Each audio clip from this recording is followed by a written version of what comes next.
Just for those of you who don't know me, I'm Paul Gerrard from the Co-op. The Co-op is one of the world's biggest cooperative businesses, and we're certainly the oldest cooperative business, tracing our roots back to 1844. We're a big business. We're a £10 billion a year business: food, funerals, insurance, legal services, electricals. But I think the key thing for us in this context is that we are a cooperative business. We're not a PLC. We're not owned by private equity. We're a cooperative business owned by our 4.6 million members. And as a result, our members have always ensured that as a business, we have talked about and stood up for issues that we believe in. That can go back, as we celebrate the centenary of partial suffrage for women. It can go back to the Women's Cooperative Guild, who was so important in the suffrage fight in the late 19th, early 20th century. It's about the apartheid boycott that we had in the 80s, fair trade, wilderness, water poverty. But today is about slavery, and we'll hear a lot today about what businesses can do in their supply chains. We'll hear a lot about what businesses can do to prevent or do all they can to minimise the risk of slavery in their supply chains, and that's all right and proper. And the Co-op do that. I'd like to think that we're not one of the statements that Lola was so dismissive of. I hope we're not. And I'll be talking a bit more about this with Colleen later this afternoon. But you'll hear a lot about transparency in supply chains. And there's a risk when you talk about transparency in supply chains that you forget that slavery is a unique form of exploitation, because it's about human beings. And there is something about businesses using the assets they have, not just to make profit, but to do good. And that's really what I'm going to talk about. Hope for Justice are the partner. Hope for Justice are a fantastic organisation, do fantastic work. They will tell you, as almost every other NGO, be it Unseen, be it the Madai, whoever you want to speak to, that 40% of victims of slavery are re-trafficked. And they're re-trafficked because they have no choice, or they have very little choice. And yet businesses have assets that can help that choice. About 18 months ago, we created a thing called Bright Future.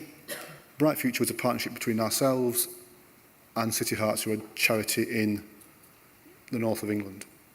And it's a pathway back to paid employment, because the one thing that stops re-trafficking, one of the key things that stops re-trafficking is a job, is paid employment. Because paid employment brings control, dignity and hope. Slavery is not about manacles in the main now. It's not about chains, but it's still about control. And employment and the money that comes with it provides control back to the survivor. So what Bright Future is, it's a 4-week programme, paid work experience, and at the end of that, there is a guaranteed job.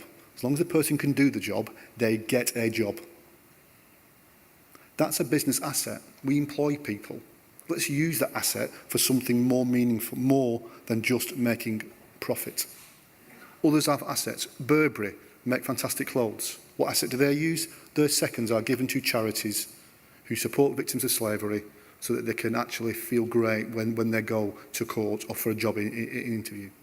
Or what about BT? Fantastic digital capabilities have created for free the matching system that underpins Bright Future. There are now 15 businesses in Bright Future. Chris is here from Marshalls, who were one of the very first people to join us. There's 21 charities who refer people into Bright Future.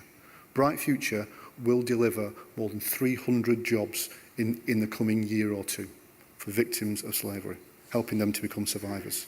So the challenge I guess I want to start the day with is, what assets do you have?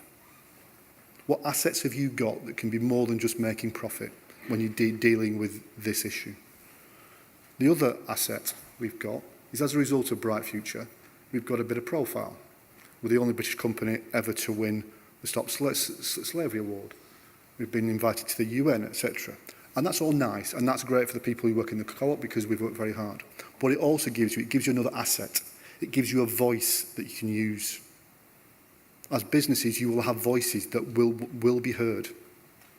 One of the other things we've done as well as Bright Future is champion the rights of survivors to something that approaches coherent system of support. Currently, if you're a victim of slavery, you get 45 days support, full stop. 45 days. A lady I met in the north of England, had been enslaved for 36 years, had been sold 6 times.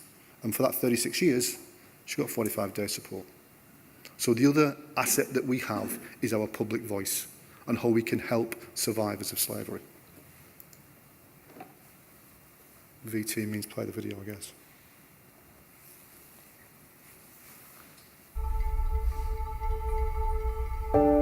Being in slavery is very hard. Officially, the figures say that there are 11 to 13,000 people kept in modern slavery in the UK at one time. Most people in the field believe that it is above that, tens of thousands. What Co-op are doing is with work comes dignity. Project Bright Future is a pathway back to paid employment. I'm happy now to work in the co-op because everyone, they're nice and friendly, my colleagues. There's a new bill by Lord McCall that would change the life of every survivor of modern-day slavery. Currently, the government offers 45 days of protection. Lord McCall's bill would ensure that every survivor is guaranteed 12 months to find stability and have support at the same time. We can't ignore this life-changing piece of legislation. Contact your local MP and let them know that you are in support of Lord McCall's bill.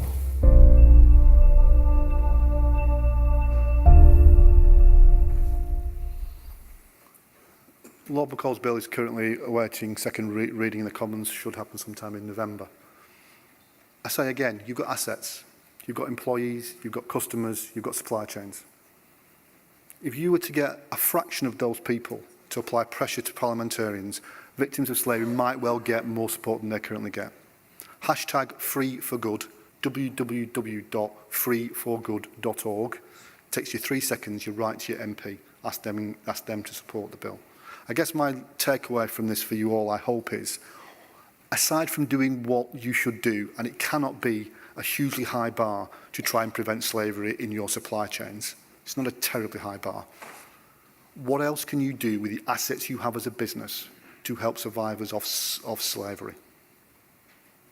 Be that jobs, be that the products you produce, be that the voice that you have that people will listen to. Thank you.